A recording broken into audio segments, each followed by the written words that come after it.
European travel and tourism sector welcomes adoption of EU digital COVID certificate. The agreement reached at EU level on digital COVID certificate is a step towards the reintroduction of Schengen and the freedom of movement throughout the EU. Common time limits for COVID-19 testing requirement. A harmonized minimum age for children at which a COVID-19 test is required, helping families to plan their trips. Swift adoption of the European Digital Passenger Locator Form (DPLF), which should be linked to the DCC. The European Tourism Manifesto Alliance of more than 60 travel and tourism organizations warmly welcomes the adoption of the EU Digital COVID Certificate regulation. The alliance calls on member states to ensure swift implementation before July to support the restart of the sector in time for the vital summer season, and to restore freedom of movement within the EU and Schengen area.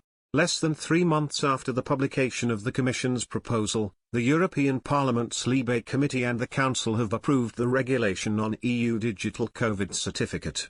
The Alliance recognizes this is both positive and necessary to restore freedom of movement, a fundamental principle and one of Europe's greatest achievements.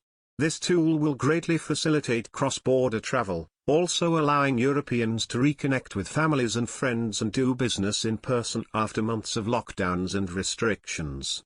As a common EU instrument, the Digital COVID Certificate, DCC, will provide convenient proof that the holder has either been vaccinated against COVID-19, recovered from the virus, or received a negative test result. The Alliance urges member states to ensure swift and effective implementation of the certificate by 1 July 2021 at the latest, and refrain from imposing additional travel restrictions on certificate holders' testing or quarantine, in line with the agreement reached between the EU institutions. The travel and tourism stakeholders stress that any delay will undermine the chances of a successful recovery. Sectoral resilience is at its limit. Reopening is justified by the latest ECDC data on the epidemiological situation. The COVID-19 third wave is receding throughout Europe. The vaccination rollout is accelerating. 46% of adults in the EU had received their first doses of 25th May, ensuring that the most vulnerable are protected. The Alliance also welcomes the EU institutions' agreement to make Euro 100 meters available from the Emergency Support Instrument, allowing member states to purchase COVID-19 tests. These should be made affordable and accessible to all travelers, and thereby minimize the risk of economic discrimination. In its latest communication on the industrial strategy, the European Commission recognized that travel and tourism was the sector hardest hit and that recovery would also be slow for transport. While the Alliance is confident that the DCC will support reopening, to increase the chance of success, urgent agreement and coordination among member states is still required on the following.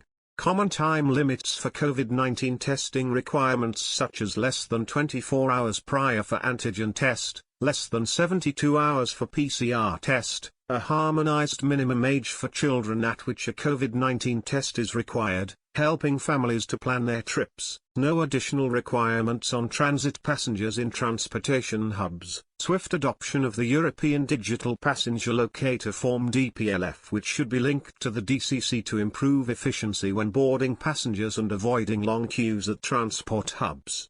These measures would help restore confidence in cross-border travel, and guarantee a smooth experience for travelers exercising their freedom of movement. The agreement reached at EU level on digital COVID certificate is a step towards the reintroduction of Schengen and the freedom of movement throughout the EU. Europeans are looking forward to cross-border travel this summer, whether for visiting families and friends, leisure or business. We call on member states to urgently implement the certificate and refrain from adding travel requirements for certificate holders if the epidemiological situation continues improving, state the stakeholders.